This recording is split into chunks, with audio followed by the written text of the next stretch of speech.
இந்த ஒரு விஷயம் இல்லாமல் தான் நிறையா பேர் தெருவில் வேலை இல்லாமல் சுற்றிக்கிட்டு இருக்காங்க. அப்படி என்ன விஷயம் இல்லாமல் சுற்றிக்கிட்டு இருக்காங்கன்னு கேட்டிங்கன்னா, ஸ்கில்லா? ஆமாம், ஸ்கில்லு தான். நீங்கள் இந்த 12th இல்லைனா காலேஜ் படிச்சுக்கிறீங்கன்னா இந்த வீடியோ உங்களுக்கு ரொம்ப யூஸ்ஃபுல்லாக இருக்கும். மறக்காமல் இந்த வீடியோ சேவ் பண்ணி வச்சுக்கோங்க. உங்கள் லைஃபே மாற்றக்கூடிய வீடியோவாக இருக்கும். இங்கே இருக்க ஒவ்வொருத்தவங்களுக்கும் ஒவ்வொரு ஸ்கில் இருக்குது. அதே மாதிரி தான் உங்களுக்கும் ஒரு ஸ்கில் இருக்குது, எனக்கும் ஒரு ஸ்கில் இருக்குது. ஸ்கில்னா என்னடா சொல்கிற அப்படின்னு கேட்டிங்கன்னா, ஸ்கில்லுனா வேறு ஒன்றும் இல்லை. நீங்கள் அடிக்கடி ஒரு விஷயத்தை செஞ்சுக்கிட்டே இருப்பீங்க தெரியுமா, அதுவும் ஒரு ஸ்கில்லு தான். ஸோ எக்ஸாம்பிள் நீங்கள் எடுத்துக்கிட்டிங்கன்னா photo editing, graphic designing, video editing, public speaking, இந்த மாதிரி நிறையா இருக்குது. சொல்லணும்னா சொல்லிக்கிட்டே போகலாம். உங்களோட ஒரு ஸ்கில்லை ஐடென்டிஃபை பண்ணுங்கள். அப்புறம் உங்கள் ஸ்கில்லை அப் பண்ண பாருங்கள். உங்களோட ஸ்கில்லை அப் பண்ணுங்கள். என் ஸ்கில்லை நான் அப் பண்ணுறேன். இல்லை சேர்ந்து பண்ணுறோம்.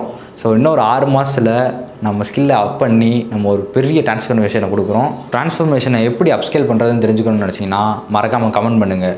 இந்த வீடியோவை லைக் பண்ணிவிட்டு உங்கள் கூடயே சுற்றுற ஃப்ரெண்டுக்கு மறக்காமல் ஷேர் பண்ணிடுங்க. ஜேசி டிவியை சப்ஸ்கிரைப் பண்ணிடுங்க.